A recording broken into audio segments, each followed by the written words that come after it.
Folktales. It's by Heidi, Ewing, and Rachel Grady. This is a documentary. Now, I don't know if it was produced from Norway, but it takes place in Norway. I'm assuming it's a Norway production. Essentially, it's about the folk high school is what they call it. It's like socially, there's this idea, there's like this year between high school and kind of adulthood, this last stage that some people can go through in like Norway culture. And it's kind of a way to find out who you are as an adult and find your way, get centered, all this kind of stuff. It sounds very hippy dippy. It is a little bit. There are some questions I have, even after watching this movie. But the idea is they can end up going to this school, and basically they're north of the Arctic Circle. They live somewhat off the grid. They still have cell reception and electricity and stuff like that, but they're living pretty rustic lifestyle in kind of this organized setting where they mostly are learning how to have outdoor skills, and they're learning how to do dog sleds. That's a big part of it. How to communicate with dog sleds and make them work well and drive them, like learn how the dogs work, become one with the earth, all this kind of stuff. Once again, it sounds very hippy dippy. And like I said, it is what it seems like from this documentary is that it's a lot of times for people who are a little bit lost or a little bit having trouble coping or fitting in with society totally. That's the one thing. Okay, we'll get into the unclear parts of this for me. One part of it is this available for everybody? Because if what we're watching here is we probably see the school that we're watching is maybe, I don't know, maybe there's 50 students, 100 students. I wasn't quite clear, but it's not like a ton of students. And you can see why. I mean, it's a pretty intensive, almost like a extended winter camp in a way. And I don't know how the whole society would all go through this. And I kind of wonder, is it available for everybody? Do you have to be rich to have this? Is it part of the social structure, the way that like medicine is probably socialized there and a lot of other things are? It comes out of tax dollars. But I still wasn't clear like how they decide who goes on this and who doesn't go on this. And is it available for everybody? That would be my big starting questions on this. That being said, we kind of really focus in on three main students. So we have kind of a point of reference on the paths that these people take. One of them is Hege, and she's 19, and her father had died. Actually, he'd been murdered. Kind of had a a bar fight sort of a deal. And he got murdered pretty recently, and she's having a really tough time coping with that and feeling like what's her point in life and what is she going to do with her life and how is she going to find joy again, stuff like that. You got Bjorn, and he's just like in some ways your stereotypical nerd. Like he's a big dude though. Like he's not the skinny guy with glasses nerd, but he's the kind of nerd where he's a big doofus sort of dude, and you can tell he just has a really hard time socially fitting in and finding out how to be comfortable in his own skin. And then the one I think they really focused on Hege the most, but then they brought in this guy named Romaine, and honestly, he became the one that I think was the most compelling and the most interesting to follow all the way through. And Romaine has really bad social anxiety and lack of confidence, and he is one of those kids of the three. You look at him like, this is just a good-looking, young, fit guy that's probably 18 or 19. Like he's going to have the world at his feet, but you can tell he just doesn't, for whatever reason or not, he just doesn't fit in, and he doesn't.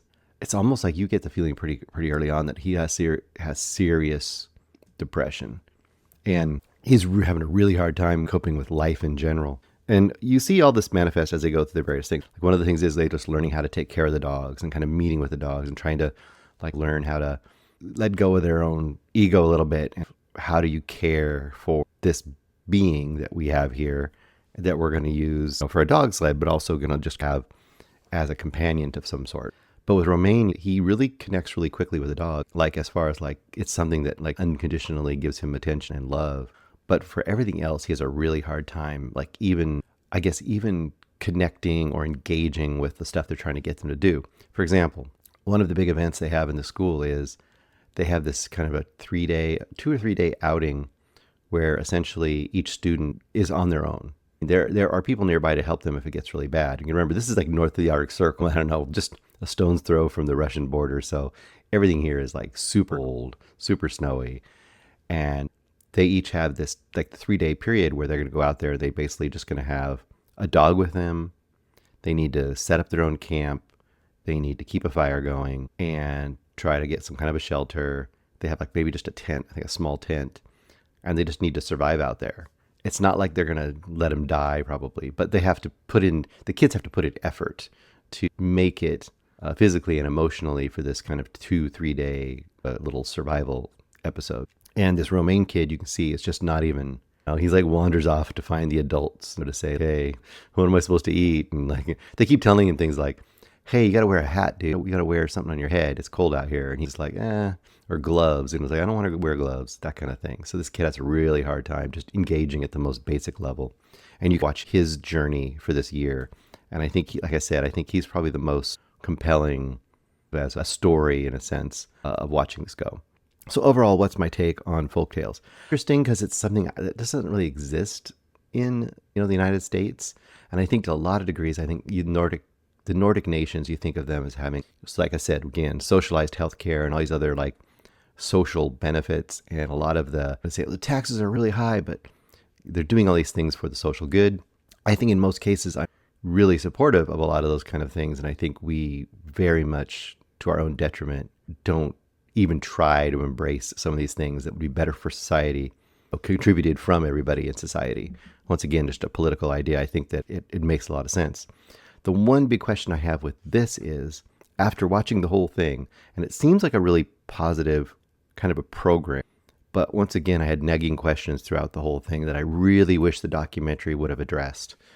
Number one, like I said, is it available for everybody? And how do they determine who gets to go? Or is it just everybody gets to go? That was my number one question, because I want to know that. Because if not everyone can go, then once again, it's like in America, you ask yourself, like, why is this only available to some people if it's so valuable and not available to other people? And wouldn't it be to society's benefit to let everyone do this kind of a thing? Now, if it is available to everybody, my second question is like, I wanted to see, does it really work? Does it work for people? And that's the other thing I didn't get a true feeling for by the end of this. Now, I know we only followed 3 people, but this feels like one of those things that would really benefit from a 28 up approach, which, if you don't know, that's that series of documentaries where they follow these kids from 7 years, and then every 7 years they'd come back and see how their lives were progressing. And it was this giant project, I should say. And I forget, is it Michael Apted? Do I have the name right? I don't know if I have the name right. I'm doing it off the top of my head. Anyway, the director and producers of that documentary would keep going back year after year. It was a British set of kids, and by the end of it, I know it had gone 50 or more years, and some had died, and some changing the path of somebody's life. In this movie, I think, similarly, for this program, I want to see, like, the people who went through this program, like, did it give them that kind of needed perspective and balance that you need to get to work your way into adulthood and be able to cope and to be, to thrive in adulthood, or did it not do anything? And that's kind of the thing I wasn't sure about by this movie. Because from the outside, especially from the U.S. approach to things, I could see people who are much less liberal than me watching this and just being like, that's just a bunch of, like I said, hippy dippy BS. For me, being really receptive to the idea of it, my biggest kind of out of the gate sort of question would be, is this anything much different than, say, rehab? Because you're putting people in a setting where it's someone guiding them, it's idyllic, but in a lot of ways, it's also a little bit of an escape from the world.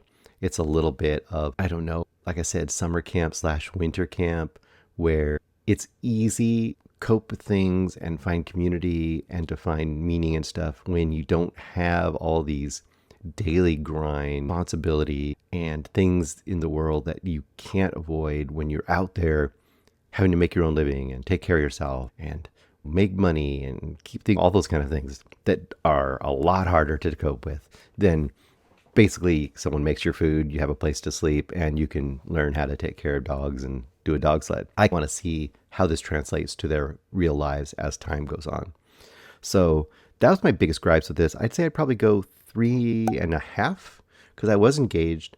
It was really enveloping, and just as a vibe movie, just being in this environment, for me, I found it compelling and interesting. I could see some people being a lot less interested, though. I could see them wanting to have a lot more stuff going on. But for me, it was enough just to have the people in the setting and see what that world was like. But it could have been great if I had those other questions answered for me. So 3.5 for Folktales. Hey guys, thanks so much for watching this video. For more movie and television reviews and interviews, please subscribe to my Deepest Dream channel. Like, comment, share, subscribe. And as always, thanks so much for your support. Take care.